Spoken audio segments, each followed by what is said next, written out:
Hey, what's going on, guys? I'm going to tell you today about the Battle of Rorke's Drift. The Battle of Rorke's Drift was also a key battle in the Anglo-Zulu War, and it happened on January 22nd, 1879. It happened mid to late afternoon, whereas the Battle of Isandlwana happened morning to mid-afternoon. And Rorke's Drift was a minor post, and it was less significant than the Battle of Isandlwana, but the British made a heroic stand at Rorke's Drift. It was just around 130 to 150 British soldiers against 3,000 to 4,000 Zulu warriors.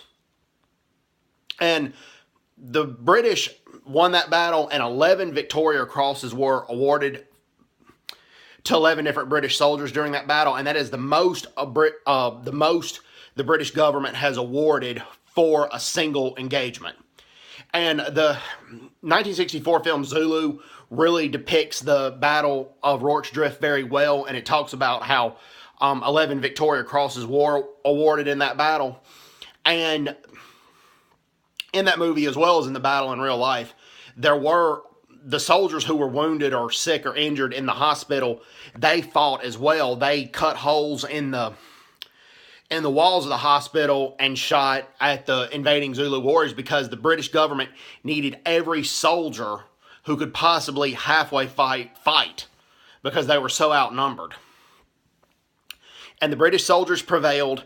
I don't want to give away the movie, but in spite of the Zulu being the enemy, you'll see in the movie that the Zulu respected the British for their heroic stand at the Battle of Rorke's Drift because it was such a heroic stand, and the British fought against overwhelming odds and won that battle.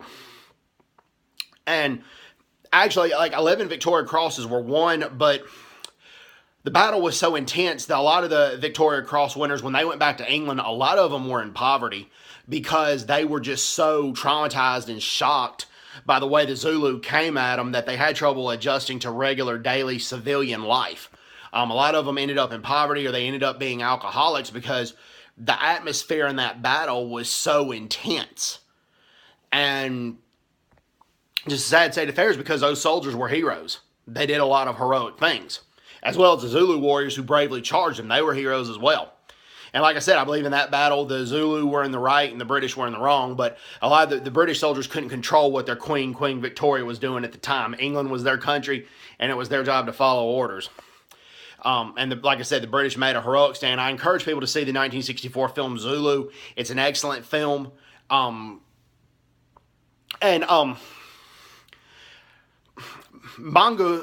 Buthelezi, he actually played King Cetshwayo in that movie. And Buthelesi's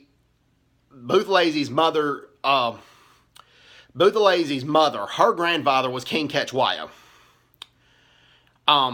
It was his mother's grandfather that was the actual King Cetshwayo, who was king of the Zulu during the time.